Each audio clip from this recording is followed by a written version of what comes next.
بسم اللہ الرحمن الرحیم الحمدللہ والصلاة والسلام علی رسول اللہ وبعد۔ یہ جو صبح ہماری پہلی کلاس ہوا کرے گی، اس میں ہم 2 دن تفسیر القرآن اور 2 دن ہم عقائد کی ابحاث کریں گے، اور پھر 2 دن ہم عربی بول چال، یہ ہم 2 دن کی کلاس کریں گے۔ جو پہلا ہفتہ ہے اس میں کچھ چیزیں واضح نہیں ہوں گی، تو ہم پورے قرآن پاک کا خلاصہ کریں گے۔ اس کو آپ اصطلاحات کہیں یا قرآن ٹرمینالوجی کہیں، یا آپ اسے پورے قرآن کا خلاصہ کہیں، یہ قرآن کی ضروری ابحاث ہیں، یا مشکلات القرآن کہیں۔ چونکہ جو ہماری طرز ہے تفسیر کی، میں نے تفسیر 2 مرتبہ سبقاً شیخ الحدیث و تفسیر استاذی مکرمی حضرت مولانا امان اللہ صاحب، یہ بچڑا سے تعلق رکھتے ہیں، شیخ حسین علی الوانی رحمۃ اللہ علیہ کے علاقے سے۔ میں نے 2 مرتبہ سبقاً ان کے سامنے بیٹھ کے ان سے تفسیر بیاض پر پڑھی اور پوری تفسیر الحمدللہ لکھی ہے۔ اور 1 مرتبہ حضرت مولانا عطا اللہ بنگالی صاحب اور ان کے بھانجے حضرت مولانا عبدالکریم صاحب دامت برکاتہم العالیہ، ان سے ہم نے تفسیر پڑھی۔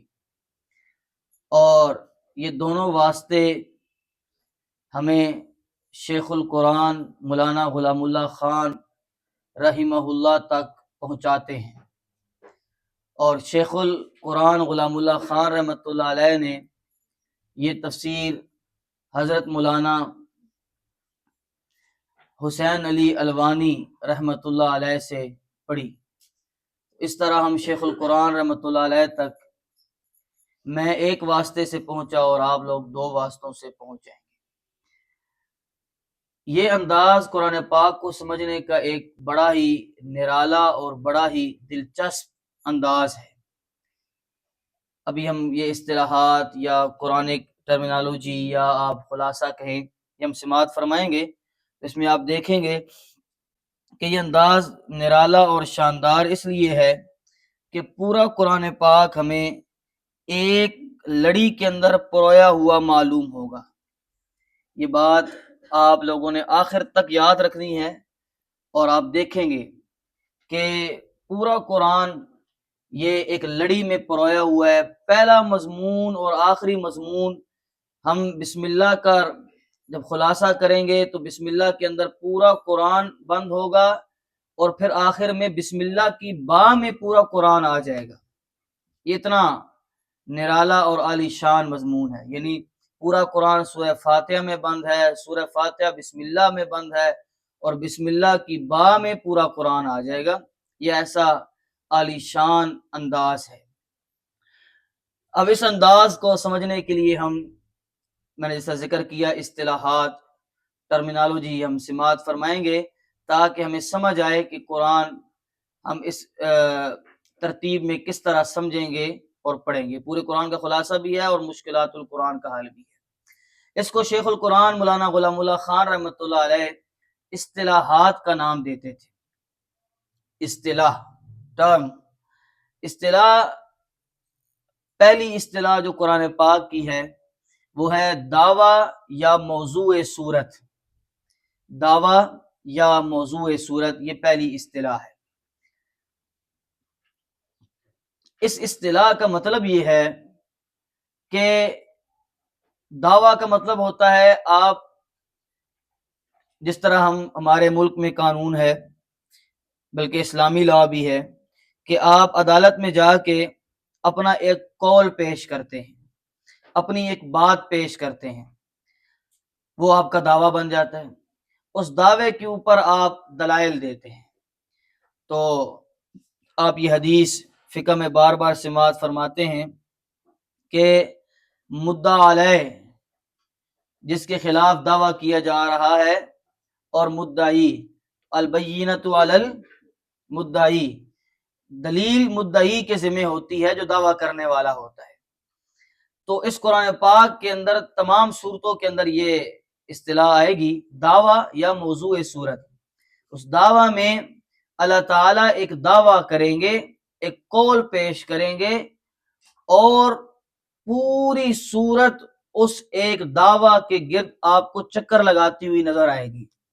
اس ایک دعویٰ کو ثابت کرنے کے لیے دلائل ہوں گے، اس ایک دعویٰ کو ثابت کرنے کے لیے اگر دلائل کی قسمیں آ رہی ہیں، عقلی دلائل ہوں گے، نقلی دلائل ہوں گے، دلائل عقلی علی سبیل الاعتراف من الخصم ہوں گے، مثالیں ہوں گی، انبیاء کرام علیہ الصلوۃ والسلام کے واقعات ہوں گے جنہیں ہم نقلی دلائل کہتے ہیں۔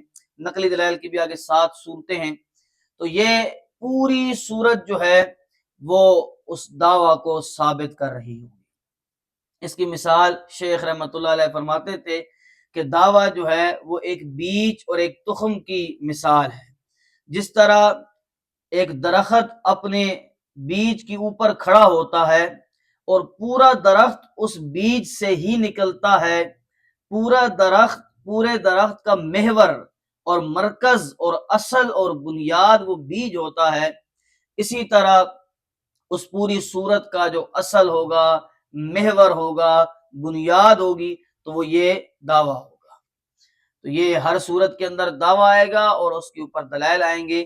یہ پہلی اصطلاح ہے قرآن پاک کو سمجھنے کی، دعویٰ یا موضوع صورت۔ دوسری اصطلاح ہے دلیل۔ دعوے کے اوپر کیا آئے گی بھائی؟ دلیل آئے گی۔ دلیل کو شیخ رحمۃ اللہ علیہ 2 قسم پر کرتے ہیں، یا آپ اس کو 4 قسم پر کریں تاکہ اختلاط نہ ہو۔ پہلی دلیل ہے دلیل عقلی محض، یعنی فقط دلیل عقلی ہوگی، تعریفیں آگے آ رہی ہیں۔ دوسری دلیل ہے دلیل عقلی مع اعتراف الخصم، یا کہیں دلیل عقلی علی سبیل الاعتراف من الخصم۔ دلیل عقلی مع اعتراف الخصم، یعنی کہ ایسی دلیل عقلی جس کو مد مقابل بھی تسلیم کرے گا، جس کے دعووں کو جس طرح ہم منطق کے اندر کرتے ہیں، ایک صغرا ہے، ایک کبرا ہے، پھر ایک اس کا نتیجہ ہے، تو صغرا کو یا کبرا کو مد مقابل مان رہا ہے۔ ایک دعویٰ، ایک قول ہمارا ہے، ایک قول تمہارا ہے، آدھا تم مان رہے ہو، آدھا ہم مان رہے ہیں، تو پھر نتیجہ یہ ہے کہ پورا مانو۔ یہ دلیل عقلی مع اعتراف الخصم ہوگا۔ تیسری دلیل، ان کی تعریفیں تفصیل سے آگے آ رہی ہیں۔ تیسری دلیل ہے دلیل نقلی، نقل سے ہے۔ اور چوتھی دلیل ہے دلیل وحی۔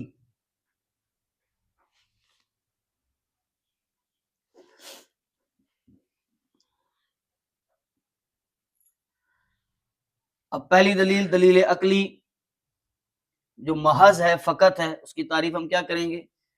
بالکل واضح ہے۔ دلیل عقلی کسے کہیں گے؟ ایسی دلیل جس میں ایسے امور مذکور ہوں، ایسی باتیں آئی جائیں، ایسے امور مذکور ہوں جن کا تعلق کس سے ہو بھائی؟ عقل سے ہو۔ دلیل عقلی کے ذریعے کیا ہوگا؟ ہر صاحب عقل اس دعویٰ کو سمجھ لے گا۔ جس کے اندر عقل ہے وہ اس دعوے کو ماننے پر مجبور ہو جائے گا۔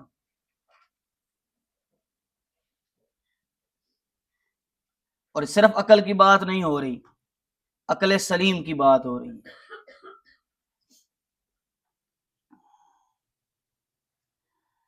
یعنی عقل سے بتایا جائے گا کہ اس کائنات کا خالق اللہ ہے، اس کائنات کا مالک اللہ ہے، یہ کائنات کا نظام خود بخود نہیں چل رہا، بلکہ ایک قادر، ایک قیوم ہستی اس سارے نظام کو چلانے والی ہے۔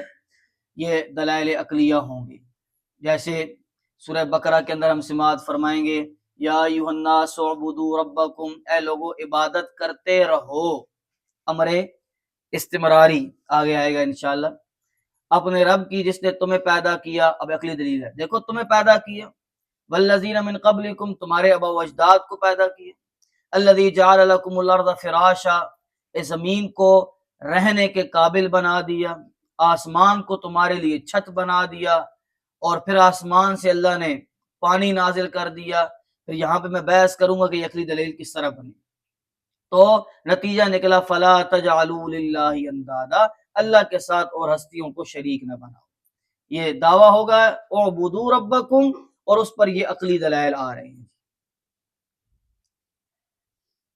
بات سمجھ آ گئی جی؟ عقلی دلائل اس دعوے پر ہوں گے عبادت کرتے رہو اللہ کی، اس پر عقلی دلائل آئیں گے تمہیں پیدا کیا، تمہارے آباء و اجداد کو پیدا کیا، مختلف ہوں گے۔ الذین یتفکرون فی خلق السماوات والارض، زمین و آسمان کی پیدائش میں غور کرنے والے لوگ، ان کے لیے اس میں دلائل ہوں گے۔ اولم یر الذین کفروا ان السماوات والارض کانتا رتقا ففتقناہما، یہ آیت آج تک کے لوگوں کے لیے عقلی دلیل ہے۔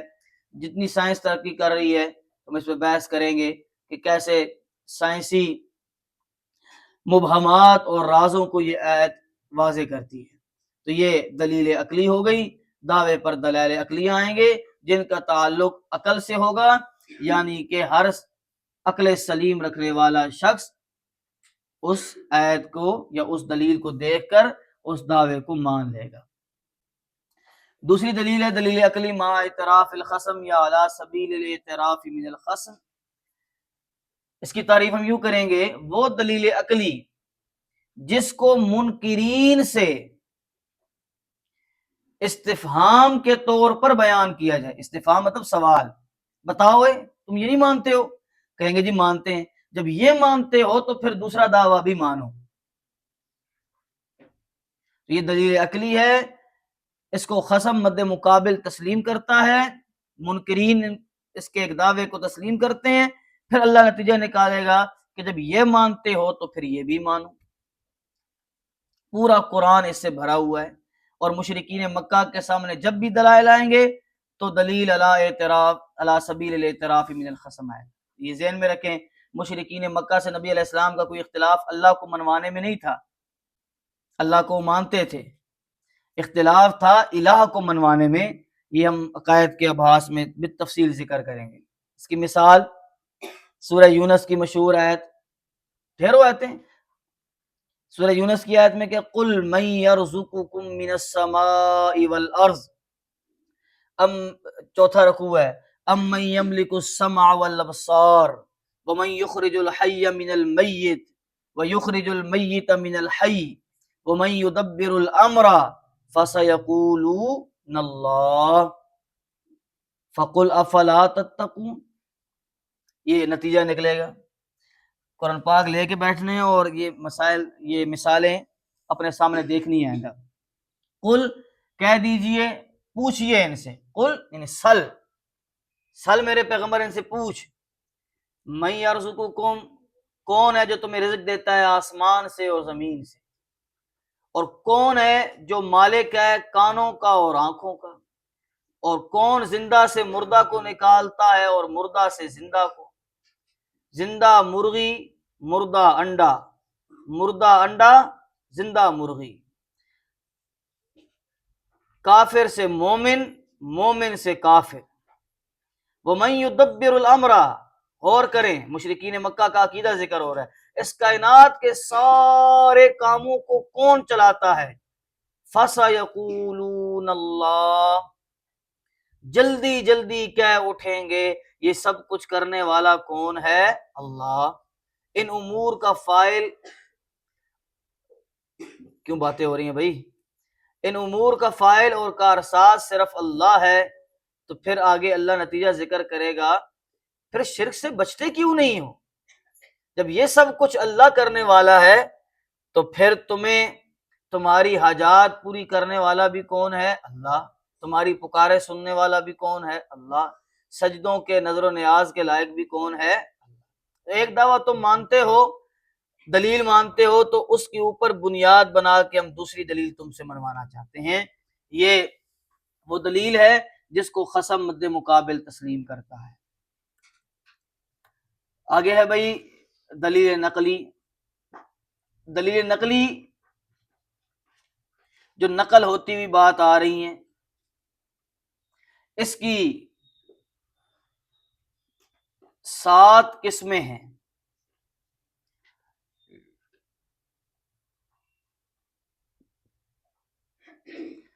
دلیل نقلی از انبیاء سابقین اجمالاً.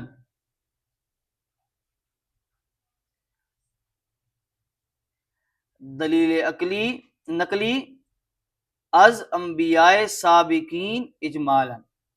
اللہ نقلی دلیل پیش کر رہا ہے انبیاء سابقین سے، لیکن تفصیلی نہیں، اجمالی، مختصر. دیکھو سارے انبیاء کا یہ دعویٰ تھا.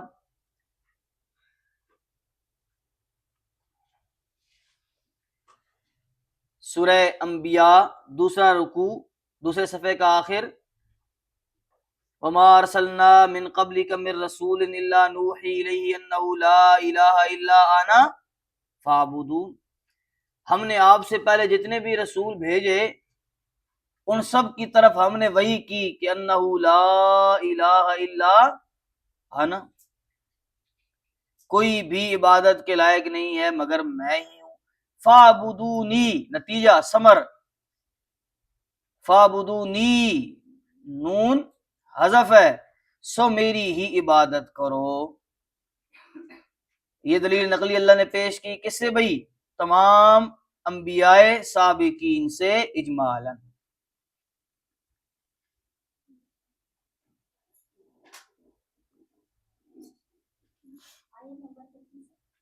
آیت نمبر 25 ہے جی.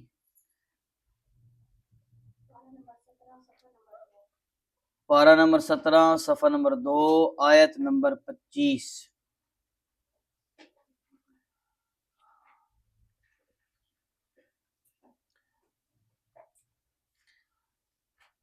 کل سے قرآن پاک یہاں رکھ دیا کرے تو میں آپ کو فوراً نکال دیا کروں گا. اچھا آگے ہے جی دلیل نقلی از انبیاء سابقین تفصیلاً، نام بنام ایک ایک کا نام اللہ ذکر کریں گے، ایک ایک پیغمبر کا، اور ان سے دلیل نقلی ذکر کریں گے.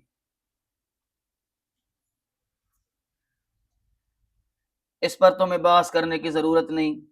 آپ 8واں پارہ سورہ اعراف کا درمیان دیکھ لیں، آپ سورہ شعراء دیکھ لیں، واذکر فی الکتاب ابراہیم سورہ مریم دیکھ لیں، انہ کان صدیقا نبیہ. اللہ انبیاء کے واقعات ذکر کریں گے، کسی بھی دعوے پر وہ دلائل نقلیہ بن جائیں گے. یہ ایک بات ابھی سے سن لیں. ہم پڑھ رہے تھے دورہ تفسیر تو استاد جی سے سوال کیا کہ استاد جی ایک بات نہیں سمجھ آتی. بات یہ ہے کہ اللہ ہر دوسرے پارے میں پھر واپس ایک پیغمبر کا تذکرہ کر دیتے ہیں. 30 پاروں کے اندر، ہر 30 پاروں میں سے ہر پارے کے اندر حضرت موسیٰ علیہ السلام کا ذکر آپ کو ملے گا، پورے 30 پاروں میں. پھر واپس وہی حضرت صالح علیہ السلام آ رہے ہیں، حضرت لوط علیہ السلام آ رہے ہیں، حضرت ابراہیم، حضرت نوح، پھر وہی انبیاء کا تذکرہ، پھر وہی انبیاء کا تذکرہ. تو یہ بار بار رپیٹ کیوں ہو رہا ہے؟ بار بار یہ اللہ ایک ہی واقعات کو کیوں موڑ موڑ کے ذکر کر رہے ہیں؟ بس ایک دفعہ ذکر ہو گئے، بات ختم ہو گئی. استاد جی نے اس کے 2 جواب دیے، بڑے ہی شاندار جواب تھے. پہلا جواب یہ تھا کہ بیٹا جو نصیحت ہوتی ہے نا، نصیحت وہ ایک بار نہیں کی جاتی، وہ بار بار کی جاتی ہے. نصیحت بار بار کی جاتی ہے. آپ اپنے چھوٹے بھائی، اپنے بچے، اپنے کسی عزیز کو 10 دفعہ ایک بات سمجھاتے ہیں، نہ کرنا یار، میں تو سمجھا رہا ہوں نہ کر، یہ کام نہ کرو، یہ کام بار بار سمجھاتے ہیں، بار بار سمجھاتے ہیں، تو نصیحت بار بار کی جاتی ہے. ایک جواب یہ. دوسرا جواب جو زیادہ مزیدار ہے وہ یہ ہے، علمی جواب، کہ جب بھی اللہ ان پیغمبروں کا ذکر کرے گا تو کمال نہیں ہے کہ آپ ایک واقعہ سے ایک نتیجہ نکالیں گے، لیکن اللہ ہر دفعہ پیغمبر کا ذکر کرنے کے بعد ایک نیا نتیجہ نکالیں گے، ہر دفعہ اس واقعہ سے ایک نیا نتیجہ، ایک نئے دعوے پر وہ دلیل بن رہا۔ یہ بہت بڑا امتیاز میں نے آپ کے سامنے 2 سیکنڈوں میں حل کر دی ہے۔ آپ 12ویں پارے کے اندر جب آئیں گے سورہ ہود کے اندر، تو وہاں موضوع ہے توبہ کا، کہیں موضوع ہے اللہ کی قدرت کا، کہیں موضوع ہے اللہ کی اتھارٹی کا، کہیں موضوع ہے فاتقوا اللہ واتیون سورہ شعراء میں اللہ سے ڈرنے کا۔ تو موضوعات بدلتے جائیں گے، ان پر دلائل سیم رہیں گے۔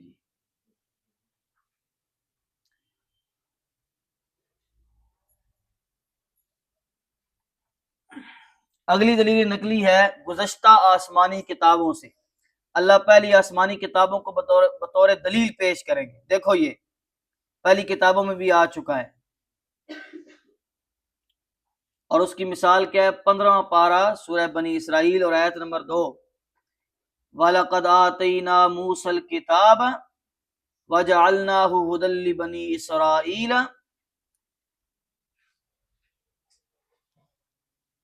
اللہ تعالیٰ نے موسیٰ علیہ السلام کو کتاب دی، اس کو ہدایت بنایا بنی اسرائیل کے لیے۔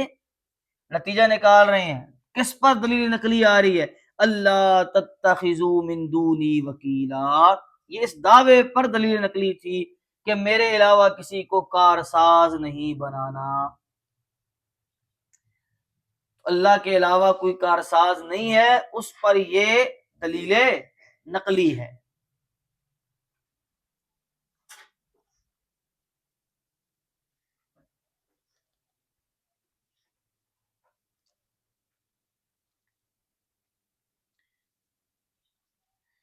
یہ ہم اصطلاحات میں پورا قرآن انشاءاللہ پڑھ لیں گے، اتنا خوبصورت انداز ہے یہ۔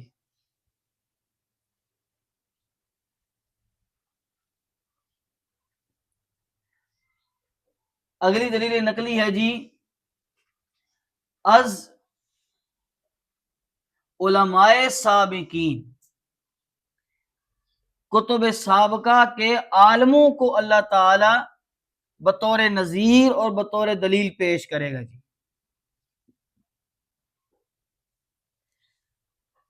چاہے وہ نبی علیہ السلام کے زمانے میں تھے یا آپ سے پہلے گزر چکے۔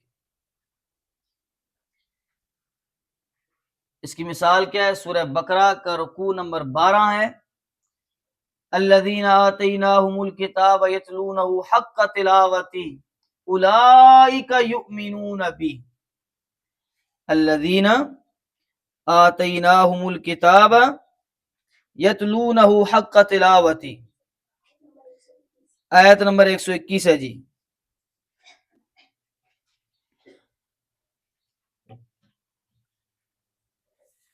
الذین آتیناہم الکتاب یتلونہ حق تلاوتہ، بالکل جی، آیت نمبر 121 ہے۔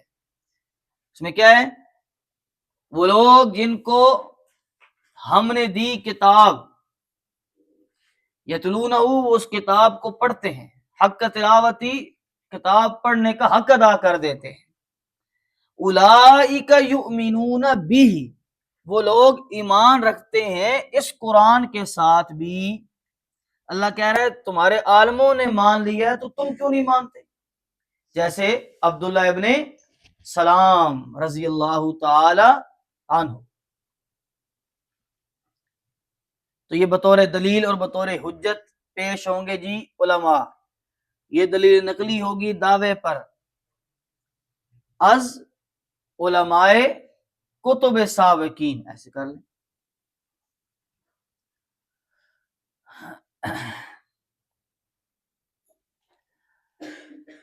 اگلی دلیل نقلی ہے جی 5ویں جنات سے۔ جنات کو اللہ تعالیٰ بطور دلیل پیش کرے گا۔ جیسے ہم عدالت میں کھڑے ہوتے ہیں نا، فلاں بھی مانتا ہے، فلاں بھی مانتا ہے، فلاں کا بھی یہ دعویٰ ہے، فلاں کا بھی یہ دعویٰ ہے، سر آپ کیوں نہیں کر رہے اس پہ فیصلہ؟ وہی بات ہو رہی ہے۔ اللہ بھی ایک دونی دونی دو دونی چار کر کے قرآن سمجھاتا ہے، مسئلہ سمجھاتا ہے۔ کسی طرح تو مان ہی لیں گے نا، اس طرح نہیں تو اس طرح، اس طرح نہیں تو اس طرح۔ کوئی طریقہ تو ہوگا جس سے یہ مان لے گی، کوئی ایک بات تو اثر کرے گی. کوئی انبیاء سے زیادہ محبت کرتا ہے، کوئی علماء سے زیادہ محبت کرتا ہے، کئیوں کو جن بڑے اچھے لگتے ہیں عاملوں کو، تو کوئی دلیل تو بنے گا، کوئی کسی دلیل کو تو قابل قبول کرے گا اپنے نزدیک. تو یہ دلائل ہوں گے. دلیل نقلی از جنات، یہ سورہ جن ہے جی، 29واں پارہ، پہلی آیت. قل اوحی الی انہ استمع نفر من الجن فقالوا انا سمعنا قرآنا عجبا یہدی الی الرشد فآمنا بہ ولن نشرک بربنا احدا. یہ ولن نشرک بربنا احدا یہ دعویٰ ہے، ہم شریک نہیں بنائیں گے اپنے رب کے ساتھ کسی ایک کو بھی. اس پر دلیل پیش کر رہے ہیں اللہ کہ دیکھو جنات جیسی شریر مخلوق بھی میری توحید کی قائل ہو گئی، بھئی مانو تم کیوں نہیں قائل ہوتے؟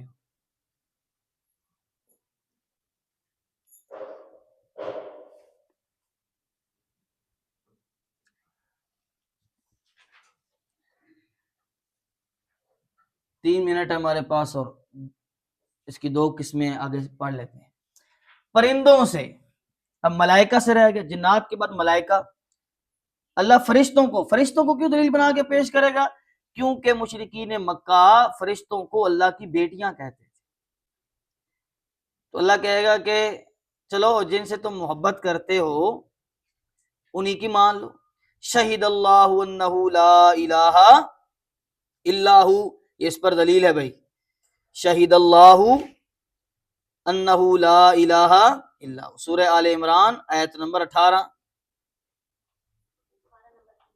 پارہ نمبر 3.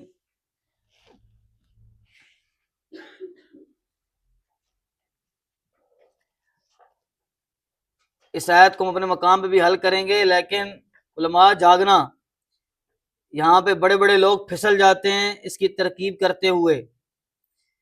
شہید اللہ گواہی دیتا ہے، انہو شان کی بات یہ ہے کہ لا الہ الا ہو، یہ دعویٰ آ گیا، اس کے علاوہ کوئی بھی کارساز اور عبادت کے لائق نہیں. ایک تو اللہ گواہی دیتا ہے، دوسرا کون دیتا ہے؟ والملائکہ، فرشتے گواہی دیتے ہیں. تیسرے کون گواہی دیتے ہیں؟ وَأُولُو الْعِلْمِ، بس یہاں رکنا ہے آپ نے، اہل علم بھی گواہی دیتے ہیں. گواہی کس چیز کی دیتے ہیں؟ قائما بالقسط، حال بن رہا ہے. اور ہم لوگ تو نہ کہوں، بڑے بڑے محققین بیٹھے ہوتے ہیں ویڈیو کے سامنے اور ترجمہ کر رہے ہوتے ہیں، اور اہل علم بھی گواہی دیتے ہیں جو انصاف کے ساتھ کھڑے رہتے ہیں. اور اہل علم انصاف کے ساتھ کھڑے رہتے ہیں، یہاں اہل علم کی صفت نہیں ذکر ہو رہی قائما بالقسط، یہ قائما بالقسط حال ہے بھائی. کس چیز کی گواہی دیتے ہیں؟ کہ اللہ انصاف کے ساتھ کھڑا ہے. کس چیز کی گواہی دیتا ہے؟ اللہ، فرشتے اور اہل علم، کہ اللہ انصاف کرنے والا ہے اور تم اللہ کے ساتھ انصاف کرو لا الہ الا اللہ کہہ کے. پھر دلیل دعویٰ ذکر کیا لا الہ الا ہو العزیز الحکیم. یہ بھی دلیل نقلی ہے فرشتوں سے اور اہل علم سے. یہ اہل علم علماء سابقین بھی اس میں آ گئے. ٹھیک ہے جی، یہ دلیل نقلی ہے. اگلی دلیل نقلی ہے بھائی آخری،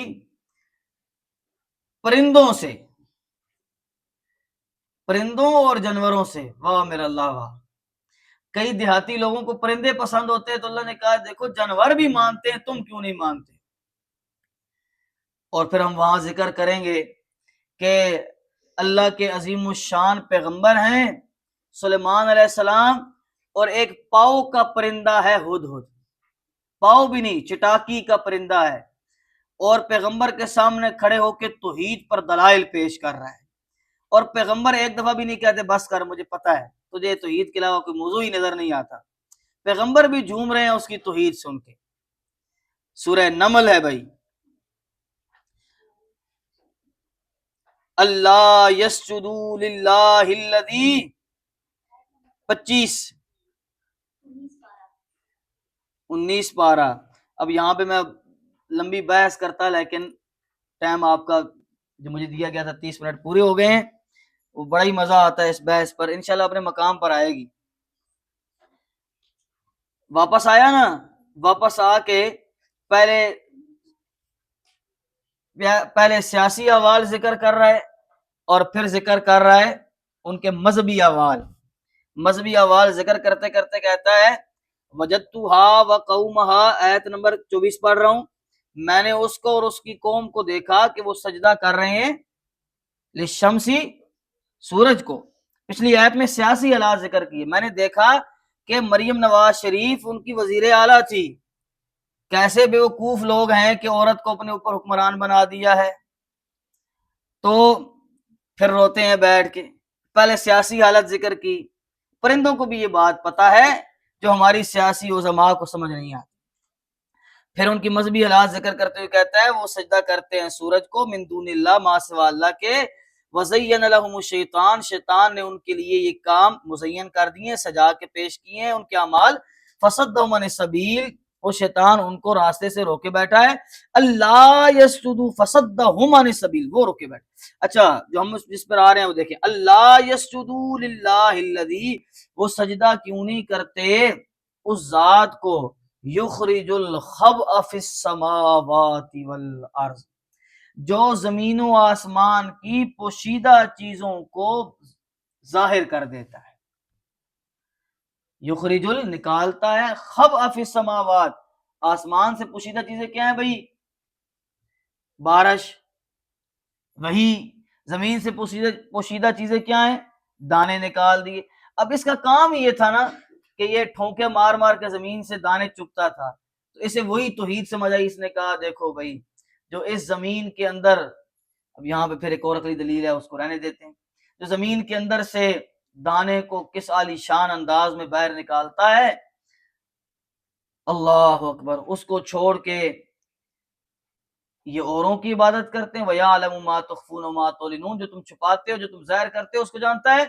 اللہ لا الہ الا ہو، دعویٰ کیا ہے بھائی؟ کہ اللہ کے علاوہ کوئی بھی الہ نہیں ہے. رب العرش العظیم تو وہ ہے، اور اس کو انہوں نے وَلَهَا عَرْشٌ عظیم دیا ہوا ہے اس عورت کو.